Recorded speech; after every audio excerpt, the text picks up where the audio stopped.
Ahora sí empezamos nuestra mesa de análisis. Ya están sentados Francisco Paco Abundis de Parametría y Juan Ricardo Pérez Escamilla de Oráculos, quien hace también el estudio Arma. Bienvenidos ambos y muchísimas gracias por estar en Brújula Chilanga. Gracias a ti la invitación. Gracias por invitarnos y compartir la mesa con Paco.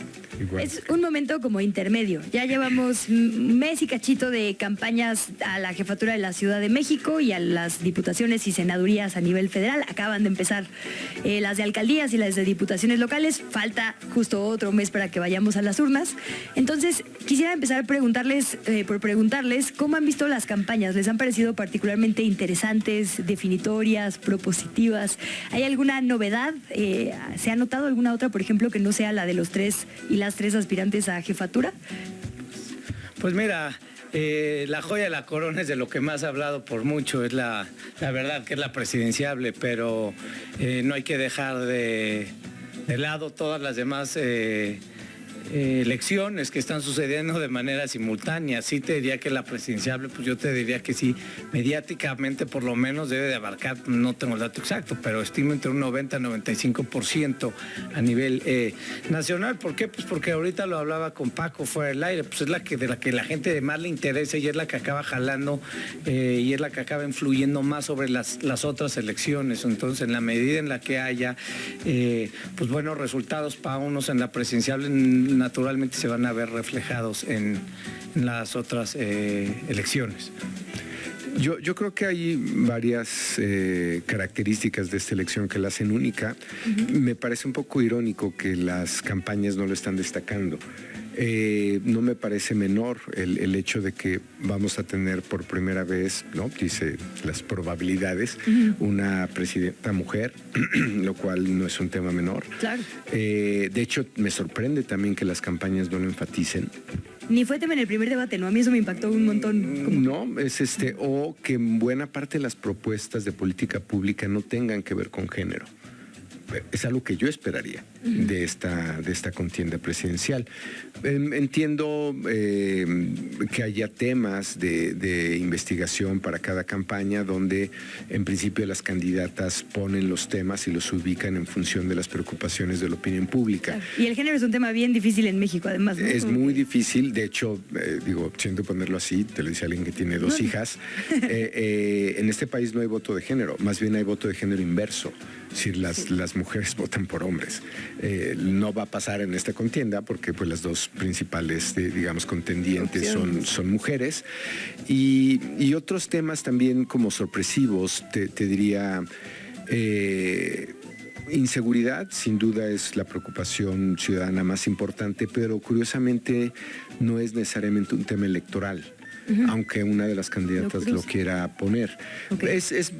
Tiene que ver básicamente con un tema de, le podríamos llamar responsabilidad diluida, o decir, porque en seguridad es responsable el presidente, el gobernador, el presidente municipal, claro, el ejército, la Guardia Nacional, la Marina, es decir, todos y nadie. Entonces, entiendo que sea un tema que obligado a poner en la mesa, pero pues siento ponerlo así, electoralmente no funciona, ¿no? Salvo una elección local, tal vez. Y lo otro, que también es otra de las grandes características, ironías de esta elección, es, en realidad los números de Xóchitl Gálvez están en negativos. O sea, si le evalúas a ella como persona, sus números están en negativos. ¿Cómo puede ser que la mayor parte de las mediciones le estén dando cerca de 30 puntos? ¿Y cómo? Pues estamos hablando de una elección donde se está votando por la oposición, aunque no tiene un candidato validable ante la opinión pública. Entonces, al parecer, esta es una elección donde estás votando en negativo o en contra de. Déjame agarrar ese balón, Paco. Decía el presidente el otro día que la Ciudad de México se estaba empanizando. Estoy citando textualmente lo que dijo él. Y lo que decía es que justo esfuerzos proyecto 4T se concentraban en la Ciudad de México, ¿no? Las marchas, muchas de las como conglomeraciones que tienen que ver con eso, estaban sucediendo aquí. Preguntarles por eso, si coinciden, si lo desmentirían, como hizo después, por ejemplo, el jefe de gobierno, y también cuánto pesa la Ciudad de México en una elección como la que vamos a ver este próximo 2 de junio. En votación, es Estado de México y después Ciudad de México en todo el país, ¿no? Es decir, es claramente un estado que quieres ganar. Entonces, preguntarles por eso, ¿lo ven yéndose hacia la derecha y cuánto pesa? Yo creo que esa es la pregunta, porque en el tema presidencial ya está, digamos, creo yo, digo, no cocido, pero... y puede pasar cualquier cosa, pero sería una sorpresa mayúscula que Sheinbaum no fuera la siguiente presidenta del país. En la Ciudad de México yo sí creo que hay temas encontrados en donde sí le doy la razón al presidente, en donde se está empanizando la Ciudad de México. El ejemplo más puntual para mí es lo que sucedió en el 2021. Ajá. Que fueron las elecciones en donde la oposición ganó la mayoría de las alcaldías, que por cierto en las encuestas no se veían reflejados estos resultados, que yo lo que digo es que la única encuesta que importa es la del día de la elección, y creo que Paco no me dejará mentir en eso. Entonces sí vemos una tendencia en donde ya vemos que la derecha, si así lo queremos poner, o la oposición ha adquirido o ha ido ganando territorio. Yo pienso en un lugar muy importante que es la Ciudad de México. Si pensamos cómo ha construido la izquierda, pues construyó desde la Ciudad de México básicamente, ¿no? Ha sido su santuario. Y a partir de ahí es que han podido construir lo que han construido, y que Morena se ha convertido en lo que hoy por hoy se construyó, claro, haciendo pasando por el PRD y llegando a Morena, pero definitivamente creo que es la elección más interesante. También fuera del aire platicaba con Paco qué va a pasar y la verdad es que no lo sabemos. Yo creo que la elección va a estar bastante más cerrada que lo que las encuestas hoy por hoy lo demuestran. Pero ¿en Ciudad de México? En la Ciudad de México en particular, estoy hablando específicamente de la Ciudad de México, pero pues veremos qué pasa. Sí veo que las campañas han estado, pues todas las elecciones son particulares, porque se vota algo nuevo, cada vez son más grandes las elecciones, y en esta no nos dejarán mentir. Creo que sí, la oposición, si llegara a ganar la Ciudad de México, sería un gran resultado, porque pues a partir de aquí ya vimos lo que se puede construir. Oye, Juan, justo ayer o antier hablábamos en estos micrófonos con Google y nos decía que durante el debate otras palabras, digamos, periféricas que se habían buscado eran polígrafo, ley vicaria y cártel inmobiliario, por ejemplo, ¿no? Son evidentemente muy dirigidas a ciertos candidatos o candidatas, y preguntarte en ese sentido, porque tú haces el estudio ARMA cada semana o cada... Sí, cada semana. Cada semana. Sí, sí. ¿Qué temas o qué coyunturas han jugado a favor y en contra aquí en Ciudad de México con Clara Brugada, con Santiago Taboada y con Salomón Chertorivsky? Mira, mediáticamente te diría que los medios de comunicación buscan un equilibrio. En cuanto a la cobertura mediática que han recibido tanto Clara como Santiago, sí ha habido un cierto equilibrio. Naturalmente Salomón tiene muchísima menos cobertura mediática. ¿Por qué? Por su posicionamiento en las encuestas. Si fuera una elección en donde los tres candidatos estarían en posiciones de aspirar de manera legítima, pues te diría, ok, ya lo entiendo. Pero no, ahorita que vemos que sí hay una igualdad de circunstancias en la cobertura mediática, que los temas claramente van fluctuando semana tras semana, que eso es bastante curioso, que los impactos mediáticos por ejemplo, el tema más mediático previo al debate presidencial fue lo del hijo de Xochitl Gálvez, que pues claro, ese tipo de cosas van impactando y impactando y impactando. Ahora, es curioso porque si vemos estas tendencias, en la Ciudad de México reciben 10 veces menos de cobertura que a nivel nacional. Entonces, pues te están hablando de que la verdad sí es muchísimo menor, y todo el mundo está hablando de la presidencial, o los medios de comunicación nacionales, para ser más preciso, están hablando 10 veces más que son de los la que leemos aquí, la verdad. Que de la... Salvo por Chilango, obvio. Claro, por leer más todos. Que de la Ciudad de México. Entonces, los medios de comunicación son pues muy influyentes y son los que marcan estas tendencias. Naturalmente, al suceder esto, pues en la Ciudad de México, que vemos que pues se habla menos y que sus propuestas son menos escuchadas, o que tienen menos resonancia mediática que la tendrían en otros momentos. Paco, decía ahora Juan Ricardo el tema de 2018 y 2021. En 2018 Morena entró a la ciudad en la jefatura de gobierno y en 10 alcaldías. Efectivamente en el 21 se quedó solo con 7. alcaldías. En población entiendo que quedó más o menos igual, como 4 millones, ¿no? No. ¿No? ¿Sí quedó muy abajo o mucho más abajo? 2/3 partes, 1/3 parte. Es decir, en número de alcaldías... No número de alcaldías, sino como de población que gobierna. No, por eso, en número de alcaldías fue casi la mitad. Okay. Pero en población gobernada, la oposición ganó alcaldías más pequeñas. Exacto. Y entonces, ¿cuál es la medición que nos importa para hablar del 2024? ¿La última presidencial o la última que fue el 21? En realidad debe ser la última presidencial, como referencia. Pero lo que pasó en 21 no es un fenómeno menor. Es decir, y ahí diferiría con lo que dice el presidente. Ajá. Yo no creo que la ciudad se esté empanizando, creo que el electorado se esté empanizando, que no es lo mismo. A ver, es decir, una elección depende de quién sale a votar. Ah, claro. Y nosotros... O sea, la gente de oposición va más a las urnas que el resto. Ese es el nombre del juego de esta elección, participación diferenciada, que fue lo que pasó básicamente en el 21. O sea, ¿más participación le conviene a la oposición en este momento? No es de más o menos participación, es de quién sale a votar. Okay. Es decir, por ejemplo, lo que pasó en el Estado de México, buena parte de la sobreestimación de Morena tuvo que ver con que se asumió participación homogénea, y no fue así. La correlación Alejandra del Moral y Casillas que ganó, digamos, en promedio las casillas que ella ganó están en 60% de participación. Las casillas que ganó Delfina Gómez están en 40%. Pero los modelos asumían 50%, parejo. Eso en buena medida es lo que pasó también aquí en Miguel Hidalgo, Álvaro Obregón y varias Tlalpan, varias de estas jefaturas delegacionales. Sabemos que va a pasar. Lo que no sabemos es el diferencial. Es decir, creo que la mayor parte, no sé cómo están los colegas, pero varios estamos trabajando en esa correlación y esa pendiente cómo va a estar. Porque, y a eso voy con que no es alta, baja participación, en el 18 la participación a nivel nacional fue 63%, en la Ciudad de México fue 70%. Okay. 7 puntos más. Esta puede que sea una de las presidenciales de menor participación. ¿Por qué? Básicamente porque tenemos un mes menos de campaña. Todas las presidenciales previas que hemos tenido, la elección es en julio. Esta va a ser en junio 2. Ese mes es un mes menos de involucramiento de la ciudadanía. Entonces yo creo que a lo mejor vamos a 60 o a lo mejor 50 saltos. No estoy bien seguro que esta campaña que vaya a llegar al 63 histórico, digamos.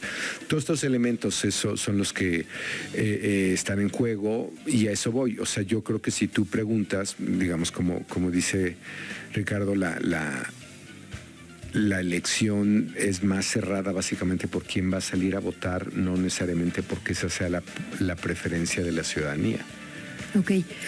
Y hay algo así como voto duro en la capital del país y lo pregunto justo porque por ejemplo, 2018 el presidente López Obrador ganó en todas las alcaldías, ¿correcto? Y me parece que lo mismo Claudia Sheinbaum. Uh-huh.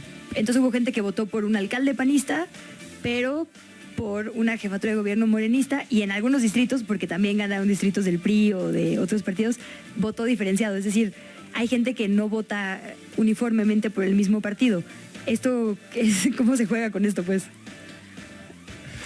Es obvio que no hay una sola elección que traiga el diferencial que trae la presidencial. Okay. Esta es la quinta elección de este siglo, para ponerlo grave, ¿no? Desde el 2000 para acá, y en ninguna habíamos tenido este nivel de diferencia entre primero y segundo lugar. En el 2000, no, depende de la serie que veas, pero yo ¿Cómo no iba Andrés Manuel con sus...? Esa es la inusual.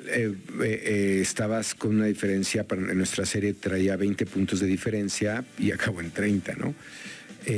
Aquí, pues la más cerrada, que es la de GEA-ISA, de las validables hechas cara a cara en vivienda, le da eso, le da 20 puntos de diferencia. El resto le dan entre 25 y 30. Esto en ninguna elección, no en 2000, 2006, 2012, lo habíamos tenido. Entonces, lo que es cierto es que en las 4 elecciones anteriores siempre tienden al cierre, ¿no? Y solamente una en el 18 se abrió. Entonces, lo que esperarías es que, pues sí, que la presidencial se cerrara un poco más, ¿no? Por tendencia histórica, Pero la verdad es que, digo, si revisa las mediciones, por lo menos en lo que va, más allá de cuándo empezó la contienda, de lo que va del año, desde las preelectorales, pues no parece que se esté moviendo mucho. Déjenme pausar aquí, tenemos que hacer un breve corte comercial. Estamos platicando con Paco Abundis de Parametría y con Juan Ricardo Pérez Escamilla de Oráculos. Unos minutitos y regresamos. Quédese en Brújula Chilanga. Son las 3 de la tarde con 29 minutos. Seguimos en Brújula Chilanga. Estamos platicando sobre cómo han avanzado las campañas o no han avanzado las campañas a justo un mes de que comenzaron y un mes y medio de la votación con Francisco Abundis y con Juan Ricardo Pérez Escamilla. Quisiera empezar este bloque preguntándoles por dos partidos muy específicos. El primero es el PRI, porque cuando uno ve las encuestas que se han estado publicando, el partido con el que peor cree la gente que le va a ir es el PRI. Lo cierto es que quizá el PRI también fue diferencia en el 21, es decir, la suma del PRI a la alianza PAN-PRD hizo alguna diferencia. O sea, el PRI suma, resta, ¿por qué lo siguen considerando? En lo federal sí, en muchas elecciones locales no. Te pondría el ejemplo O sea, ¿sí suma en lo federal? Te pondría el ejemplo de Querétaro. A ver. O sea, yo creo que ahí le fue mejor al PAN sin el PRI, ¿no? Y Curi ganó por mayoría absoluta de más de 50 puntos. De hecho, ni él mismo lo creía antes de su elección. Pero, por ejemplo, ahí no te servía de nada sumar al PRI. Digamos, lo que tenemos en grandes números es 1 de cada 3 panistas jamás votaría por el PRI y 1 de cada 4 priistas jamás votaría por el PAN. Entonces, pues es una alianza complicada. Porque nunca habían ido en alianza en la Ciudad de México y PAN. En la Ciudad de México, bueno, para empezar, nunca habíamos tenido una elección presidencial sin un candidato priista. Claro, claro. En la historia. Sí, esta es una elección binaria de cierta manera, o sea, Movimiento Ciudadano está ahí. Después se creó un poquito. Sí, claro. Estamos hablando aquí. Lo hablaba con Paco, es una elección binaria, o sea, es entre la Alianza y Morena. Sí, dos bloques. O sea, bloques, literalmente, bloque A y bloque B, Movimiento Ciudadano es testimonial, básicamente. Samuel García, que pienso que hubiera sido un gran candidato. Pues tenía como 10 puntos más en la... Está fuera de la contienda. A Jorge Álvarez Maínez no lo conocen, o sea, verdaderamente creo que lo conoce muy poca gente. No sé, Paco nos dirá, pero creo que su nivel de reconocimiento era del 20%. Un poquito menos, ¿sabes? Más o menos ya llegó ahí. No, bueno, luego del debate, obvio, va a subir. Va a subir, claro, ¿no? Pero estamos hablando que para que te conozcan en una presidencial tienes que tener el 60, es decir, tiene 3 veces menos y pues es un recorrido que ya no pudo caminar durante el trayecto porque jamás pensó que iba a estar aquí. Sí es curioso, además de que no vamos a tener un candidato del PRI, pues en estos 2 bloques y jamás habíamos visto una elección entre binarias, ¿no? Entonces, por eso también Morena tiene los puntos que tiene y Xochitl tiene los puntos que tiene. A mí no me sorprendería si uno acá con 60, el otro con 30 y tantos y Movimiento Ciudadano con 5 o 6. Es decir, Claudia llegaría a ser la candidata con mayor porcentaje de votos. Y mayor diferencia yo creo que entre un primero y un segundo lugar. Entonces, sí cambia el escenario político. Ahorita que Paco daba estas estadísticas entre el PAN y el PRI, es como un matrimonio que evidentemente no va a funcionar, pero que pues ahí están parados. Pero esa fuerza, porque pues piensan que les ven mejor juntos que separados, ¿no? Entonces, creo que el PRI, pues no sé si sume o no sume, porque la tasa de rechazo es, pero... Y en la política creo que no hay lógica, pero ellos asumieron que la lógica dictaba que esta alianza les iba a jugar a favor. No, sí, sin duda sí les suma, digamos. O sea, por ejemplo, aquí en la ciudad, que el PRI se sumara en el 21, ¿hizo alguna diferencia? Sí, claro. Sí. A ver, lo que tienen ellos en realidad es sus números históricos, y ahora que hablabas de voto duro, lo que está votando hoy día por Xochitl es en realidad el voto opositor a Morena, al presidente, y el voto duro de estos partidos. Si lo ves en temas aritméticos, matemáticos, casi te da los números que tiene Xochitl. Y a eso voy y en eso tal vez es importante la distinción entre la elección de ella y la de la Ciudad de México. Porque en la Ciudad de México hay mucho voto opositor que se está expresando, pero también Santiago Taboada está en números positivos. Y eso es una gran diferencia. Es decir, él trae el voto opositor más un voto por él. ¿Qué positivos traen Clara, Salomón y Santiago? No los tengo claros, digo, Pero los hemos medido, ajá. pero la que está con más positivos es Clara, luego vendría Santiago y luego Salomón. Que con Salomón me sorprende, honestamente, porque yo creo que él solo, o sea, vale mucho más que él con su partido. O sea, yo creo que los costos que él tiene que pagar por los candidatos que tiene de pronto su partido, pues no son su responsabilidad. En la ciudad, particularmente. No, Sandra y Cuevas, en el Alejandra Bernal. país, o sea, hay unos candidatos, ¿no?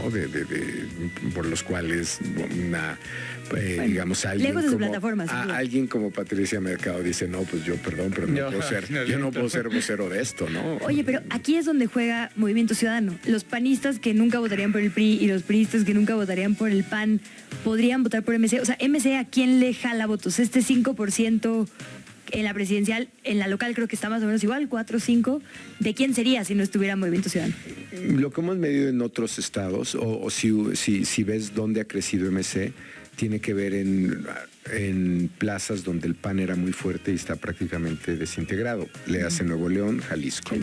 ¿No? Entonces sí, una buena parte del voto emesista crece sobre Acción Nacional. El caso de Campeche también es emblemático, donde estuvo a punto de ganar esa elección también, y creció sobre el PAN. En grandes números te diría de 3 votos de MC, 2 serían de oposición o del Frente o del PAN y 1 sería de Morena. Y yo creo que el PRI sí suma en la Ciudad de México y ahorita tengo muy grabado, no sé por qué, que en las elecciones del 2021 el único alcaldía en donde fue Ixtacalco, en donde la alianza PAN-PRI no cuajó, cada quien fue por su lado y el margen por el que ganó Morena, de Armando Quintero, fue 3, 4 puntitos, nada, o 1 o 2 puntos, es decir, estos pequeños puntos sí acaban haciendo la diferencia, y en una elección cerrada más. Entonces yo sí creo que el PRI en la Ciudad de México tiene todavía este arraigo, sobre todo de votantes que históricamente han votado por ellos y sí tienen un peso en la Ciudad de México, no creo que no hay la menor de las dudas. Justamente veía Azcapotzalco, también era el voto priista. Claro. Sé que es una regla que no se suma aritméticamente, pero lo cierto es que si hubiera sumado los votos que tuvo el PRI en el 18 a la oposición, no hubiera ganado Morena desde el 18. Pasó en 21 y entonces sí. Digamos, son como pequeñas pistas o elecciones que deberían tener, ¿no? Sí. Lo permiten, algo debe sumar. Sí, claro, y hay lugares en particular, ¿no? Quintana Roo, por ejemplo. El Verde tiene mucha presencia en algunos lugares. ¿Juega? Que me parece, aquí es que se mezclan mucho las discusiones a nivel nacional de las locales. Y sobre todo en esta ciudad, ¿no? En esta ciudad somos el receptáculo de todas las discusiones nacionales, ¿no? Entonces no acaba de tener una imagen sólida. No, digamos, aquí no hay política local, aquí hay política nacional, ¿no? Órale. Y entonces, cuando vemos la pelea por las alcaldías y se hace tanto énfasis en las alcaldías, ¿no tienen tanto peso? Es decir, ¿creen que los Clara, Santiago y Chertorivsky estén haciendo una estrategia para conquistar ciertos territorios diferenciadamente? Porque pienso que difícilmente se van a pelear Milpalta con menos de 200,000 votantes, pero les veo cada semana en Iztapalapa, pero el PAN pues prácticamente tiene Benito Juárez, ¿para qué la pelean? Cuauhtémoc ahorita es territorio gris, ¿no? ¿En el sentido de ganar territorialmente alcaldías? Totalmente, o sea, creo que el PAN tiene bien definido y segmentado quiénes son sus votantes, en dónde se encuentran, y no solamente visto desde el punto de vista del PAN, sino visto desde el punto de vista de la oposición o del hartazgo que existe de Morena. Entonces, al tener esa base consolidada, que creo que es una base importante, grande dentro de la Ciudad de México, lo siguiente que va a hacer el PAN es ir a buscar los votos justo a donde tú dices. Gustavo Madero. Exactamente, estos territorios en donde pues históricamente han sido gobernados por la izquierda, entonces es mucho más sencillo llegar con un discurso disruptivo que llegar con un discurso de continuidad respecto de Morena, argumentando argumentando pues las fallas que han habido y que todavía no han logrado corregir. Entonces yo sí creo que el PAN en ese sentido, la oposición tiene una ventaja, y Morena pues lo que va a tratar de hacer es construir en estas alcaldías que tienen una población muchísimo más amplia y pues de manera más distinta o con un perfil, creo, y con una estrategia distinta, ir a atacar estas alcaldías. Por ejemplo, Miguel Torruco creo que es un candidato que rompe el pragmatismo que Morena ha venido tratando de ejercer. Y claro, creo que la ruptura o el desgaste que hubo entre Clara y Harfuch fue muy evidente.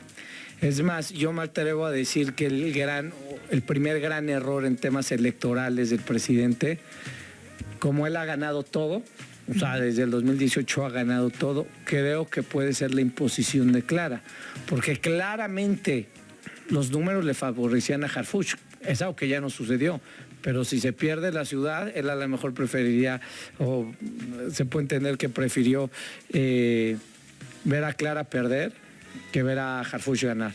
Entonces ahí es cuando pues, la política no hace mucha lógica, es más un tema de sentimiento y de entender qué es lo que está sucediendo. Y creo que Morena sí puede resentir esta campaña tan fuerte entre Harfuch y Clara.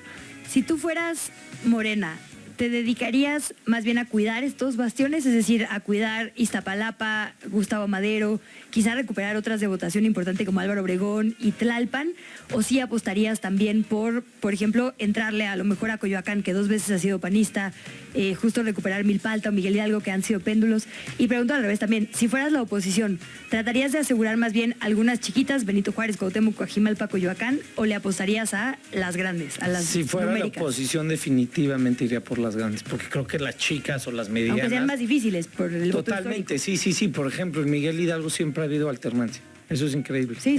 Siempre ha habido alternancia, ¿no? Entonces, si seguimos eso histórico, que yo creo que lo histórico sirve, pero no tanto, en esta ocasión ganaría Morena. Pienso que si fuera, contestando tu pregunta de manera puntual, si fuera la oposición, iría a buscar el voto donde no lo tengo garantizado. 100%. Y siendo Morena, al contrario, trataría de consolidar estos grandes territorios para que esta elección, como Paco decía en un inicio, la corriente que trae Sheinbaum y se sube como el imán a la ola que trae Sheinbaum para consolidar la Ciudad de México. ¿Tú qué harías, Paco, si tuvieras que dirigir la campaña del oficialismo y de la oposición? ¿Cuál sería tu estrategia? Lo que es que el juego en lo local es distinto, digamos, el interés de Santiago Taboada puede ser uno, y el de sus candidatos a alcaldías pueden ser otros y no necesariamente coinciden. ¿Cómo? La batalla de Taboada está en todos lados.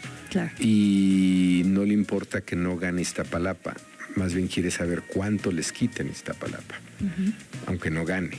Y lo mismo pasaría en términos de distritos electorales locales. Es decir, la gobernabilidad de quien gane dependerá de su Congreso. Entonces, la batalla por los distritos locales no es un tema menor. Y no se ha visto nada, ¿no? O yo no la he visto. No, bueno, abajo están pasando mil cosas. O sea, que no sea un tema muy público, muy visible, muy mediático, que no se vea, no quiere decir que no esté pasando nada. Cañerías. Están pasando cosas en GAM, a eso voy, con que son como batallas distintas. Entonces muchos se preguntarían, en el caso de Santiago Taboada, ¿por qué vas y empiezas tu campaña en Iztapalapa? ¿No? ¿De veras crees que la puedes ganar? No, pero sabe que ahí puede sacar una cantidad de votos importante, ¿no? Y no la tiene que ganar, los necesita para la ciudad, no para ganar Iztapalapa. A eso voy, son lógicas distintas. Entonces, probablemente, al final confluyen y se suman esas fuerzas, pero puede que el esfuerzo por ganar un distrito, digamos, como esté la toma de decisiones de su Partido Acción Nacional, alguien le meta más dinero a eso con tal de sacar ese distrito, que incluso sacar a alguna alcaldía pequeña. Sé que es una pregunta complicada y no sé si haya respuesta, pero digamos, ¿cómo se prepara, cómo se gana un distrito? Porque me queda claro que, o sea, si le preguntas al 90% de la gente quién es tu diputado local o tu diputada local, posiblemente no sabríamos, ¿no? El 99.9% yo creo que no sabe quién es. Pero aún así votas de alguna forma. Eso sí es 100% partidismo, digamos. La mayor parte de ese voto es partidista porque no conoces de la diputación local. O terminas tomando al candidato próximo, digamos, superior en jerarquía, que sería el alcalde. O te acaba jalando la otra elección que pueda ser la de la Ciudad de México, ¿no? Okay. O sea, porque a falta de información tomas la información que tienes, y la información que tienes es la de la marca. O el representante de esa marca más próximo. Mira ahí, ¿cómo están las marcas? Juan Ricardo, tu especialidad es precisamente el monitoreo. Bueno, es complicado porque, claro, el monitoreo de medios no sé si es el monitoreo Sí, es como ciudadano. medir la cobertura mediática, es decir, de qué están hablando los medios que influyen directamente en las elecciones. A ver. No, pues a ver, es muy evidente la ventaja competitiva que tienen los de Morena por estar en el poder. Yo lo explico de la siguiente manera y además hace la correlación con lo que hemos logrado hacer en Oráculos. Y pongo este ejemplo, pues siempre trato de dar este ejemplo. Claudia Sheinbaum, después de López Obrador, fue la política más mediática del país. ¿Para bien o porque tú mides para bien y para mal? Yo creo que no importa tanto si es positivo o negativo. Okay. Fue la más mediática del país. Esto naturalmente te da una ventaja inmensa, ¿no? Y el ejemplo que yo uso es el siguiente. O sea, después del presidente López Obrador, estos 5, 6 años, la persona que más ha aparecido en los periódicos es Sheinbaum. Por mucho. Y en la radio y en la televisión, por mucho, más que cualquier secretario de Estado, más que cualquier gobernador y evidentemente más que la oposición. Esto es lo que te da la silla del poder, ¿no? Y por el otro lado, pues Xóchitl Gálvez se convirtió de la nada, literalmente, en candidata a la presidencia de la República. El ejemplo que doy es, un maratón tiene 42 kilómetros. Claudia Sheinbaum, por el recorrido mediático que ya tiene, pues empezó en el kilómetro 35. Xóchitl Gálvez, en este sprint que se echó el año pasado, imaginémonos que empezó en el kilómetro 10, para ser generosos. Y Álvarez Maínez empezó en el kilómetro 0. Por más rápido que corra Xóchitl Gálvez, a Claudia Sheinbaum le hacen falta 7 kilómetros para llegar a la meta. Y a Xóchitl Gálvez pues, le hacen falta 32 kilómetros para llegar a la meta, o 35 kilómetros, 32 kilómetros para llegar a la meta. ¿Qué te dice esto? Que por más rápido que corres, casi imposible que pueda alcanzarla. Y ahí no juega lo positivo y negativo, es decir, no es lo mismo correr para adelante que correr para atrás. Yo soy de la idea, por esto que he visto tanto tiempo, que como dicen, más vale que hablen, lo único peor que no hablen de ti, es que hablen mal de ti, es que no hablen de ti. Y ese es el tema. Yo estoy convencido en esa frase para los políticos. El chiste es que hablen de ti. Y eso pues, lo consigues estando en... Pues ves lo que es el presidente López Obrador. Se siente y habla 3 horas. Bien, mal, regular, no importa.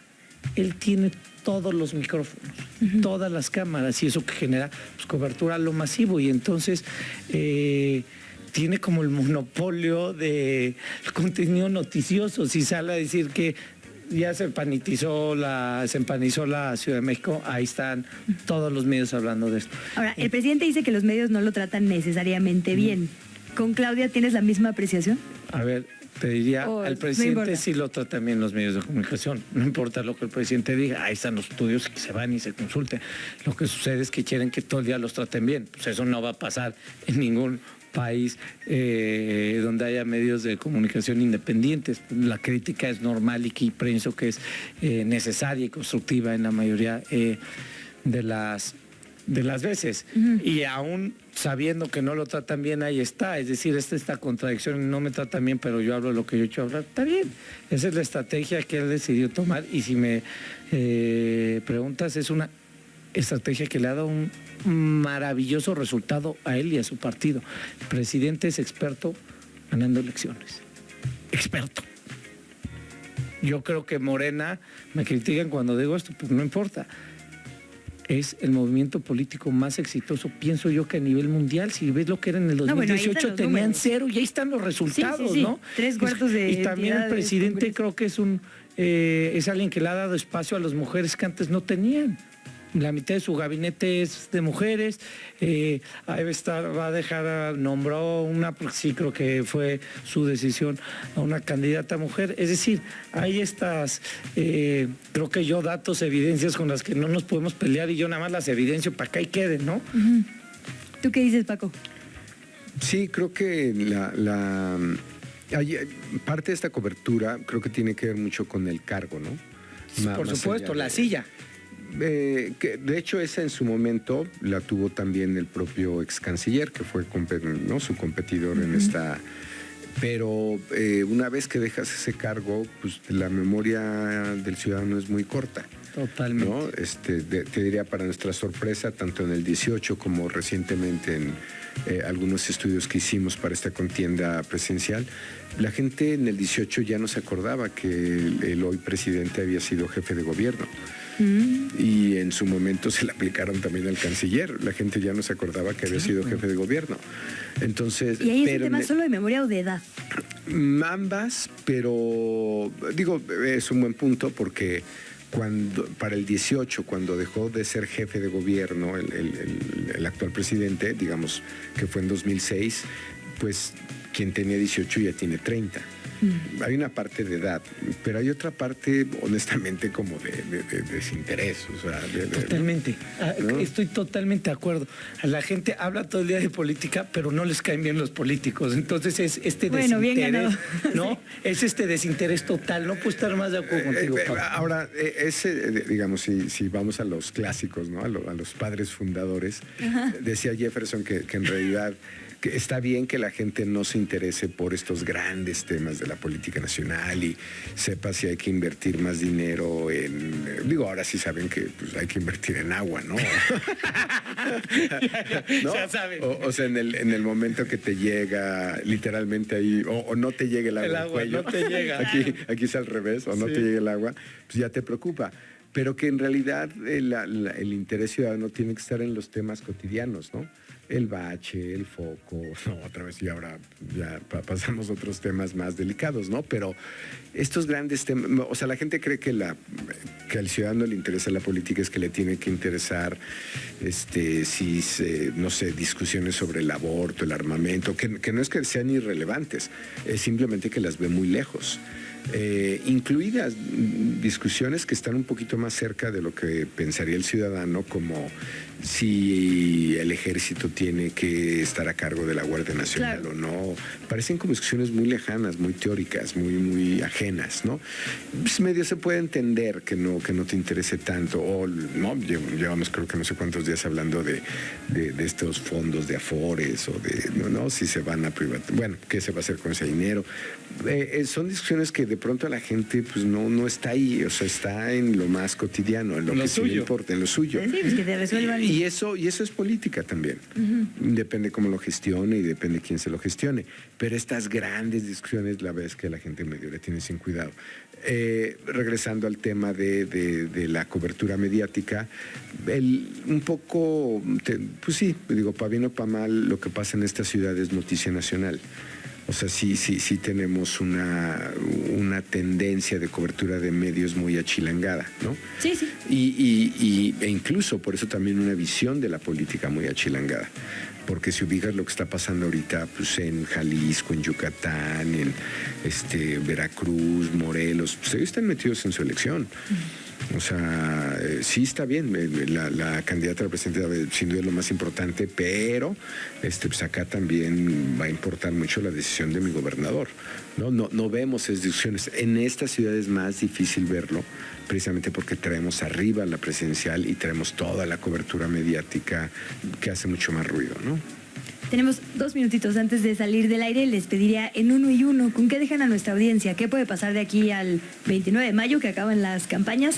¿Creen que la cosa se pueda mover? Por ahí decíamos en el corte, la verdad es que las tendencias y los números no han tenido grandes variaciones a pesar del avance hasta ahora.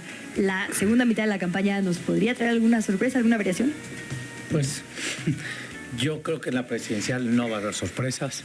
En la local sí pienso que es un juego, una elección mucho más reñida, mucho más emocionante, en donde los errores se van a pagar de manera mucho más puntual, mucho más cara. Y si fuera un partido de fútbol, te diría que va empatado 2-2, faltando 10 minutos, o uno va perdiendo, pero vaya, ahí está, y en el otro ya el margen es de un 5-1, faltando 5 minutos. Entonces, pienso que en la presidencial no va a haber sorpresas. En la local, no sé cómo definamos sorpresas, pero sí la veo mucho más reñida, mucho más competida, y en donde la estrategia va a tener que ser muy fina y donde el margen de error es mucho, mucho más pequeño que en la presidencial, en donde los márgenes son mucho más amplios.